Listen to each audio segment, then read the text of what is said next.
끝까지 보시면요, 여러분의 향후 20년 노후가 달라질 겁니다. 내년 3월부터는 소득이나 재산에 상관없이 65세 이상이라면 누구나 집에서 의료 서비스를 받으실 수 있게 됩니다.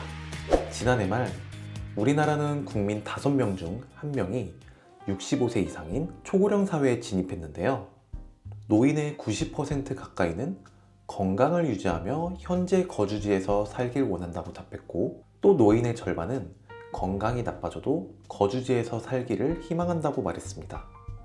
아마 이걸 보시는 여러분들도 대부분은 나중에 거동이 불편해지더라도 내 손때 묻은 가구, 익숙한 동네가 있는 우리 집에서 건강을 관리하시길 희망하실 텐데요. 하지만 현실은 녹록지 않아서 울며 겨자 먹기로 시설로 가는 게 지금까지의 현실이었습니다. 그런데 내년 3월부터는 확 바뀝니다. 지난 2024년 3월 제정된 지역돌봄의 통합지원에 관한 법률이 이달 구체적인 시행령과 시행규칙이 제정됨에 따라 내년 3월에 시행을 앞두고 있습니다. 이제 시설이 아닌 내 집에서 늙어갈 권리가 법으로 보장된다는 것인데요. 여기서 말하는 통합돌봄은 일상생활에 어려움을 겪는 노인, 장애인 등이 살던 곳에서 건강한 생활을 영위할 수 있도록 복지, 의료, 요양 등 필요한 돌봄 지원 서비스를 통합하여 제공한다는 것입니다. 주요 서비스로는 방문진료, 재택간호, 운동 프로그램, 방문요양 등 이렇게 다양한데요. 현재 일부 지자체에서 시범 운영 중입니다. 이 사업은 이재명 정부의 복지 분야 핵심 국정과제이기도 한데요. 특히 이번 정책은 내가 찾아서 누리는 복지가 아니라 국가가 나를 찾아온다는 게 핵심입니다. 이를 위해 정부는 지방정부의 통합돌봄 전담 인력을 약 5,400명을 배치하겠다고 밝히기도 했는데요. 오늘은요, 이 정책이 시행되면 과거와 무엇이 달라지는지, 구체적으로 어떤 혜택을 누릴 수 있는지, 그리고 어떻게 신청하는지 저와 함께 알아보겠습니다. 끝까지 보시면요, 여러분의 향후 20년 노후가 달라질 겁니다. 보건복지부가 지난 9일 한 보도자료를 냈는데요. 함께 보시면 내년 3월 27일 시행되는 통합돌봄 본사업 시행에 앞서 필요한 세부사항을 제정했다는 내용입니다. 여기서는 통합돌봄의 대상자와 신청 방법, 그리고 지자체가 어떤 역할을 맡아야 하는지 나와 있는데요. 먼저 대상자는 누구일지 한번 볼까요? 관련 내용을 살펴보면 65세 이상인 사람, 일종 요건의 중증장애인, 그 밖에 취약계층 등으로 규정됩니다. 이 내용은 65세 미만이어도 장애 정도가 심한 장애인이나 취약계층에 해당하면 대상이 될 수 있고, 반대로 65세 이상이더라도 지원의 필요성이 낮다라고 판단이 되면 우선 대상에서는 제외될 수 있다라고 해석할 수 있습니다. 그리고 두 번째로 보시면 신청 방법은 통합돌봄이 필요한 대상자 본인이나 가족, 그리고 후견인 등이 읍면동 주민센터 또는 국민건강보험공단 지사에서 신청하면 된다고 나와 있습니다. 근데요, 사실 이게 우리가 이제까지 이런 제도가 없어서 복지를 누리지 못한 게 아니었잖아요. 제도는 충분했지만 내가 대상자가 되는지, 또 어떻게 신청하는지 이런 것들을 잘 몰라서 충분히 누리지 못했던 게 문제인데요. 실제로 지금까지 우리의 복지는 한마디로 각자도생이었습니다. 몸은 아픈데 병원은 병원대로 가야 하고, 요양 등급을 받으려면 공단에 전화해야 하고, 서비스 신청자 본인이 직접 해야 됐습니다. 몰라서 못 받고 힘들어서 포기하는 게 다반사였죠. 그런데 이게 확 달라집니다. 앞서 말씀드린 직접 신청 외에도 의료기관이나 시설, 복지관 등 복지부 장관이 인정하는 기관의 업무 담당자들도 본인이나 가족의 동의가 있다고 하면 통합 지원을 신청할 수 있게 됩니다. 또 앞으로는 공무원이 여러분들을 찾아갈 겁니다.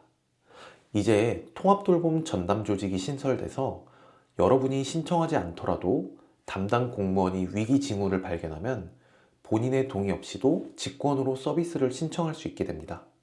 이에 따라서 장기요양급여 신청이 기각되거나 긴급복지지원법에 따른 위기 상황에 처한 사람들도 시, 군, 구에서 발굴하고 담당 공무원이 직권으로 신청하는 것도 가능해집니다.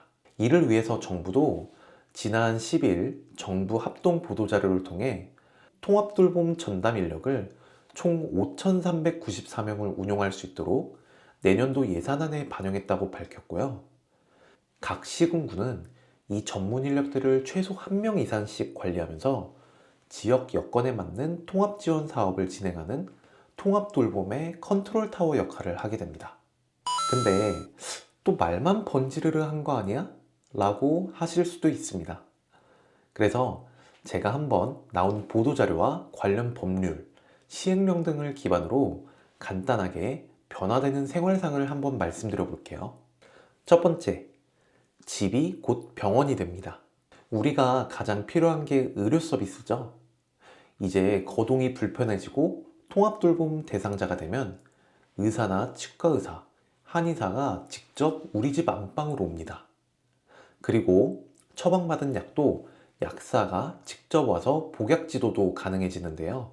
두 번째, 의식주 생활의 모든 것을 케어할 수 있습니다.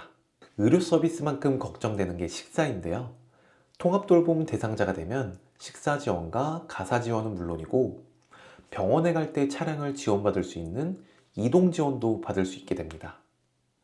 또 문턱을 없애거나 안전바를 달아주는 주거 개선까지 이번 대상에 포함되니까요. 집을 요양원 1인실처럼 편리하게 만들 수도 있게 됩니다. 세 번째, 이게 가장 달라진 점 같은데요. 이 모든 것을 도와줄 사람이 생긴다는 것입니다. 계획만 있고 실행할 사람이 없으면 의미가 없겠죠? 앞서 말씀드린 5,400여 명의 전담 인력 충원을 통해 앞으로는 면, 동마다 최소 1명 이상의 케어 코디네이터가 생긴다는 것입니다. 지금까지 말씀드린 건 제가 그냥 막연히 예상하거나 상상하는 것이 아닙니다. 일부 지자체에서는 이미 시범사업을 운영 중인데요.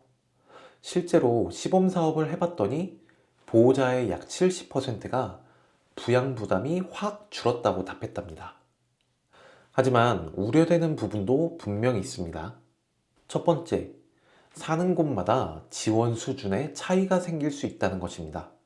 재정과 시설이 빵빵한 서울시 강남구의 통합돌봄과 일방 지방 소도시는 통합돌봄의 지원 규모나 수준에서 차이가 날 수도 있겠죠. 두 번째로 예산의 지속 가능성입니다.